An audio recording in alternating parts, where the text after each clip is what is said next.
Our next presenter is really taking the lead with immunotherapy for treating peritoneal metastasis. When you talk about journeys, my journey from a number of years ago, I had fortunate to meet your next presenter, Dr. Steven Katz, when he was a little bit younger, and he was going through his journey, moving through the ranks, and he has had a meteoric rise from the time he trained in NYU and then moved on to Memorial Sloan Kettering, where he was a Chief Administrative Research Fellow, and now he's been at Boston University and Roger Williams Medical Center. He has really been the champion of immunotherapy for advanced stage peritoneal malignancy, which he is the coordinator at Roger Williams. His overarching theme is developing novel immunotherapy approaches for treating diseases which are chemotherapy resistant. Steve is a brilliant surgeon scientist. He encapsulates what that is. I'm very proud of his contributions, and I'm pleased that he's here to talk about the next steps and what we've learned up to date about the immunotherapy for peritoneal metastasis. Dr. Steven Katz.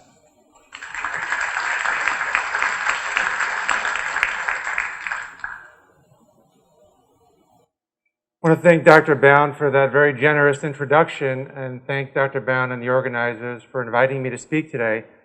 Before I begin, I just want to call everybody's attention to the tremendous amount of effort, Herculean, that is required to set something like this up. To fill a room like this on a Saturday morning is incredible work. The only problem with something running so seamlessly is you can't appreciate how much goes into it. So Dr. Bound, congratulations. This is a wonderful event.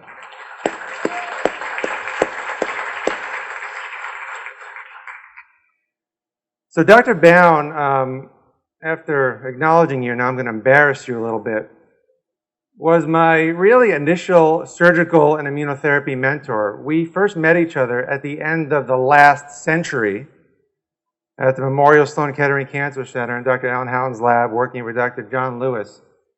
And back then, immunotherapy was sort of regarded on the same level as witchcraft. It didn't work. The people that were dabbling in it weren't of right mind. But now things are very different. Giving an immunotherapy talk today is so much easier than it was even 5 years ago, and I'm grateful for that. So while we've made tremendous progress with immunotherapy, we have a lot of work to do with certain diseases. My main interest, liver, pancreas, and peritoneal malignancies, the progress has been slow. And what I'm going to present to you today are some ideas that I hope will stimulate all of you to think about how we can solve these problems. What I will propose to you is that treating these malignancies, particularly in the intraperitoneal space, is going to require a lot more than a good drug or a good cell. And this is an easy thing to sell to this audience. We need innovative delivery approaches, and we need combinatorial approaches to modulate the immune system. So that's what I'm going to be talking about. Here are my disclosures. So we'll talk a little bit about solid tumor immunotherapy challenges. We're going to talk about the rationale for IP or intraperitoneal immunotherapy. We'll spend a little bit of time talking about an antibody-based approach where we're trying to stimulate an immune system within the peritoneal space. And then we'll spend the majority of our time talking about cell-based immunotherapy, where we literally manufacture an immune response and then give it to the patient. I'm going to spend some time talking about our results from liver clinical trials, because that's where most of our patient experience has been to date. And I'll tell you about some of our preclinical IP work and an IP clinical trial using CAR-T infusions that we just opened at the Roger Williams Medical Center in Providence, Rhode Island. Why regional immunotherapy? So, as I said, this is a very easy topic to discuss with this audience. So immunotherapy is powerful. Why do we need to deliver it regionally? People have spontaneous remissions of their cancer due to an immune response, something William Coley observed, a surgeon, many, many years ago in New York City. Our immune systems can destroy cancer, accounting for spontaneous remissions, but this fails in most patients. So immunotherapy evolved with the discovery of tumor antigens, tumor-infiltrating lymphocytes, checkpoint inhibitors, and Dr. Allison will talk about that in a couple of days, and now genetically engineered cell therapy. But as I mentioned, I believe we need a lot more than a drug. And this is something that we call the therapeutic triangle in our program. And this involves using a lot more than a tumor killing agent. We all know that we need this. We need to have focused, innovative, novel delivery approaches to address these patients. We don't want to give CAR T cells, for example, systemically, because we know less than 10% will end up in the peritoneal cavity or the liver or the pancreas, whatever we're treating. In addition to trying to make things more effective, we want these treatments to be as safe as possible. Any of you familiar with CAR T cells know that there are some very nasty side effects, cytokine release syndrome, neurotoxicity, and we have to avoid these if we're going to advance CAR T therapies and other immunotherapies for solid tumors. Delivering things regionally helps avoid some of these side effects, and that's the therapeutic index concept, the ratio of efficacy to safety. We want that ratio to be as high as possible, and that's the whole idea behind regional delivery, whether it's chemotherapy or CAR T cells, oncolytic virus, or antibodies. So again, the rationale is a better therapeutic index, the encouraging and promising results we've seen from the HYPEX studies.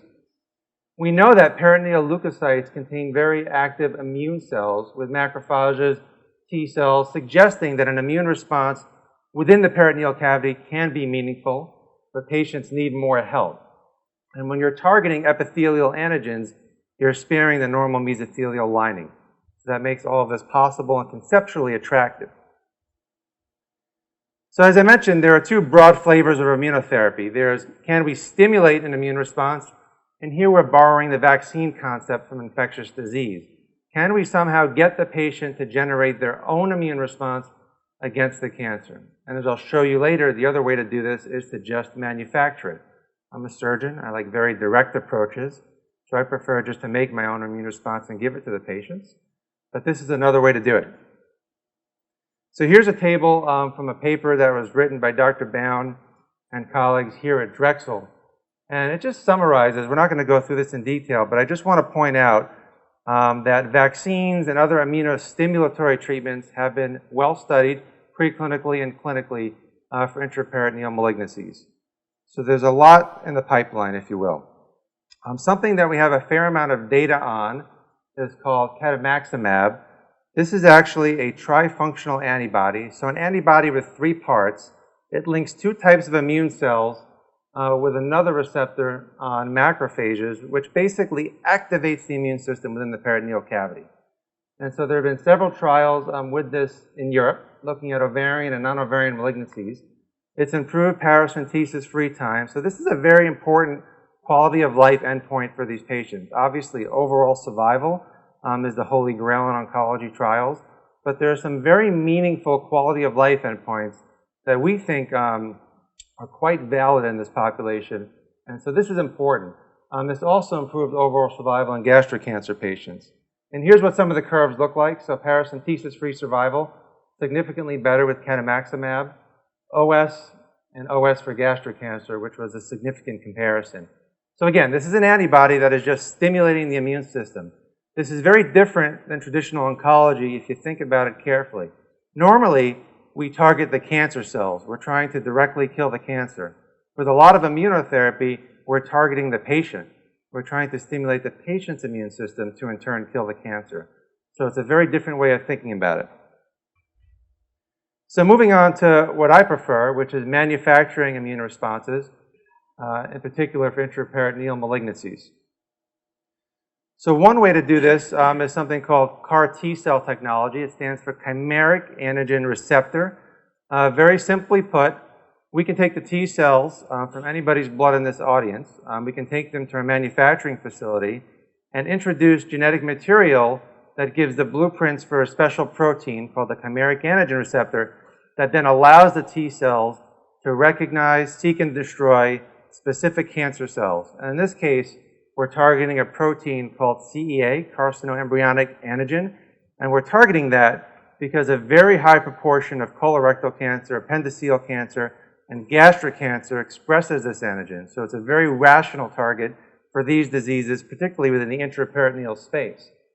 The pros of CAR T cells are, well, we can manufacture these for any patient that has the target, which is a big advance for those of you who are familiar with immunotherapy over tumor-infiltrating lymphocytes, where you have to isolate the cells from tumor biopsies and specimens, which can be very difficult and fails in most patients. It's a very specific therapy. This is the ultimate in personalized medicine. We're taking cells from a patient's body, we're reprogramming them, and giving them back to targeted cancer. The ultimate in personalized medicine. And we can modify these cells to work even better to avoid immunosuppression and to traffic well to tumors. And that's an image of a CAR T cell from our laboratory killing a cancer cell. We have it framed in the lab. I think it's just beautiful. The cons. Not all patients have these targets. So this isn't a panacea. It's not going to work for every patient. Patients have to have these targets. But the good news for this crowd is a lot of intraperitoneal malignancies. The vast majority express this antigen. Manufacturing time takes about 2 weeks to make 10 billion cells, which is the dose we give. So patients have to sit around and wait for the cells to be ready. It's actually a month before all the testing is done. So that's a big problem because some patients with advanced malignancy will progress during that 4-week window. So we often treat them with bridging therapy to get them over that time and get them ready for the T-cell infusions. And I mentioned cytokine release and neurotoxicity, which are the dreaded complications of CAR T-cell therapy, but we avoid that with regional infusion. So as I mentioned, I'm going to use our liver trials as an example before getting into our intraperitoneal data. So our liver program is called HITM, for hepatic immunotherapy for metastases. And we give patients 10 billion cells 3 times directly into the hepatic artery using an interventional radiology approach. We've done 3 trials at Roger Williams, 17 patients. We haven't had any grade 4 or 5 events related to treatment, and overall it's very well tolerated. And as I'll show you, some very encouraging results. 17 patients doesn't tell us enough to know if this is really going to work. I don't want to oversell that. But we have seen some very promising signals of activity, as you'll see. What I'm showing you on the top right there is a gentleman with stage 4 colorectal cancer who progressed on 3 lines of chemotherapy before he came to us. He had a very deep partial response, as you see on that PET scan, to these intrahepatic CAR T-cell infusions, and then he lived 54 months after treatment. He was dying getting chemotherapy. After this, he lived 54 months, got a lot more time with his grandkids and selling RVs, which is what he enjoyed. So this is a very meaningful response, and we have some more to share with you. So in a more recent study, we ended up enrolling mostly patients with pancreatic cancer. And so this is a patient with stage 4 pancreas cancer, liver metastases. This patient had a complete response, and it lasted 13 months. So in stage 4 pancreas cancer, this is very meaningful. You're seeing his PET scan, pre-infusion on top, post-infusion on the bottom, go cold, which is a good thing when it comes to PET scans. And looking at the MRI and CT scans, you're seeing very little evidence of disease. And importantly, his tumor markers, you're seeing on the bottom CEA and CD199 normalized during treatment, supporting what we saw on the imaging. I'm showing you his liver function test on top to illustrate the fact that we don't get severe toxicity with these infusions. Even though we're giving 10 billion cells directly into the liver, it's very well tolerated. And I think most importantly with immunotherapy, as Dr. Bound mentioned, the pathologists speak the truth. You have to look at biopsies. One of the biggest challenges with immunotherapy, as I'll reiterate later in the talk, is we really don't know how to measure response by conventional imaging. We have some patients, and Dr. Allison I'm sure will talk about this in the checkpoint trials, that experience something called pseudo-progression. That means the tumors actually look like they're getting bigger on CT scans and MRIs. The PET scans may even get brighter before they go cold. Why does that happen? Has anybody ever gotten a TB shot in their arm? What happens after you get that shot? Your arm swells a little bit, doesn't it? That's because that's an active immune response. Well, what do you think is going to happen in the liver or the peritoneal cavity if we generate a very active immune response? The tumors are going to get edematous. There's a massive cellular infiltrate, and so the tumors actually get bigger. We learned about this only recently. We used to think these things were all failing because tumors looked like they were getting bigger. The important point here is that you have to wait longer to see the response with immunotherapy, and you really need biopsies to show what I'm showing you here. So this is that stage 4 pancreas cancer patient. So at baseline, on the right, on top, you're seeing, on the bottom, on the left, you're seeing his baseline tumor. You're seeing a lot of purple, which are tumor nuclei. This is a live tumor. Post-treatment, it's a sea of pink, which is all fibrosis and some necrosis. So this is real, irrefutable evidence that these cells were killing his stage 4 pancreas cancer. And on the upper part of the slide, I'm showing you immunofluorescence to illustrate that the CAR T cells actually got there by this intrahepatic delivery method.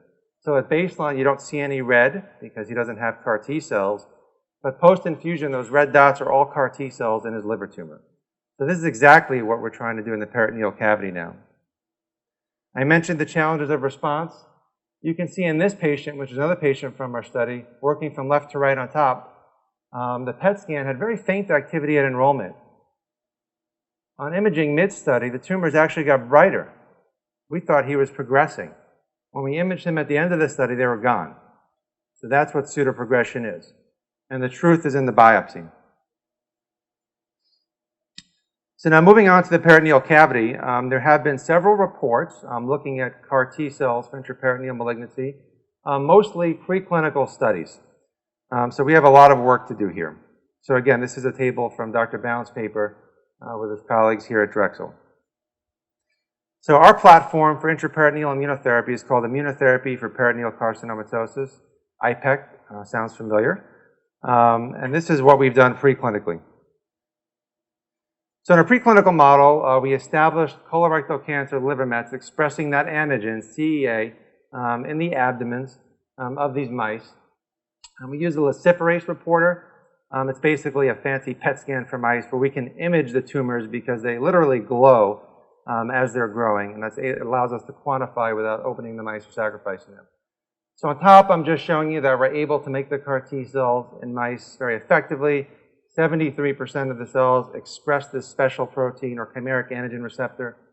On the upper right, I'm showing you that these CAR T cells are killing the cancer cells in a petri dish. Well, that's not good enough. We have to look at it in vivo, of course. So on the bottom, what I'm doing there is we're looking at a study where we treated the mice with carcinomatosis with CAR T cells, either given directly intraperitoneally or tail vein to mimic a systemic or intravenous infusion. And what you're seeing on the bottom, the orange curve, are the mice that got the cells intraperitoneally. The tumors are gone. The tumors are completely gone. These mice are cured. When you give them via tail vein or systemically, which is the green curve, you do get a response, but it's much less dramatic than what happens when you give it into intraperitoneal cavity. So this was our proof of concept to move on to patients, as I'll show you later. More intriguing was that the response actually lasted. So we repeated that experiment, and then at day 6, I'm looking at the bottom left, that arrow at day 6, we re-challenged the mice that got intraperitoneal tumor and intraperitoneal CAR T cells with a second dose or inoculum of tumor at day 6. No further treatment. So they only got the CAR T cells at time 0, the tumors went away, and then we gave them more tumor but no more CAR T cells. And you can see that orange curve doesn't bump up. So the intraperitoneal immunotherapy CAR T cells actually provided a durable, lasting memory response. And the control group progressed as expected. Another interesting finding from this study in the mice was something called an abscopal effect. What that means is if you treat something in one part of the body with some local regional therapy, like this, or radiation therapy, you actually can sometimes see a tumor somewhere else respond or regress. So that's called an abscopal effect. Something we're very interested in because many of these patients have multi-site disease. So what we found was that when we treated patients with these intraperitoneal CAR T therapies, when we gave them subcutaneous flank tumors at distant sites, these regressed as well. And finally, the other point of that therapeutic triangle I mentioned is that we have to address immunosuppression in these spaces. We found in these mice that the peritoneal cavity contains an abundance of myeloid suppressor cells, regulatory T cells, something we find in a lot of solid tumors, whether it's in the liver, the pancreas, or the peritoneal cavity. And so when we added treatments to shut down these cells in the mice, the responses were enhanced even further. So the intraperitoneal CAR T cell therapy eliminated the tumors in the mice. It allowed memory responses and also enabled responses at distant sites in the animals. And when we combine this with treatments to shut down immunosuppression, which I think is what we ultimately need to do in our patients, we got even more meaningful and deeper responses. So finally, I'm going to talk about the study that we've just opened at the Roger Williams Medical Center. It's very early, and unfortunately, I can't discuss the data that we've generated thus far, but I'll describe the study to you, and I'll tell you that the initial results are extremely promising, and the safety data looks very good. So what we do is we take patients with CEA-positive peritoneal malignancies, we enroll them, they have PET scans, CT scans, and we produce the cells for them. 6 weeks later, they come to the operating room. So this infusion is actually done under laparoscopy. We debated whether to do this percutaneously under image guidance or laparoscopically. I felt for several reasons that a laparoscopic approach would be wise, at least for the initial study. One, we want to ensure uniform distribution of the cell product throughout the peritoneal cavity. We want to be able to lyse adhesions to facilitate that. Two, I mentioned that using imaging to gauge response in immunotherapy patients, particularly in a peritoneal cavity, can be very challenging. So direct visualization of the tumor, PCI scoring, and most importantly, getting samples, taking biopsies of tumor, is critical to understand what's happening in these patients.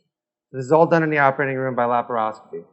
They get the CAR T-cell infusion, and then 4 weeks later, they have imaging again, and the patients come back to the operating room for a second laparoscopy. We look, we do the PCI scoring again, we take biopsies again, we do peritoneal washings again. And if a patient has had stable disease, partial response, we retreat them.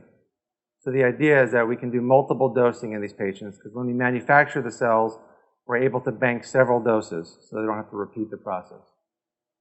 And then once we establish the maximum tolerated dose, so this is a dose escalation trial, it's a first-in-human study, then we'll move on to combining it with IL-2 and expanding the cohort. So we're almost done. I just want to highlight some of the challenges that we face for intraperitoneal immunotherapy. One of the challenges is defining the appropriate CAR T-cell dose level and how long these cells will persist in the peritoneal cavity. We hope to do that in the study I just described by studying the patient outcomes. And we have to understand how long the cells persist, which the biopsies will help with.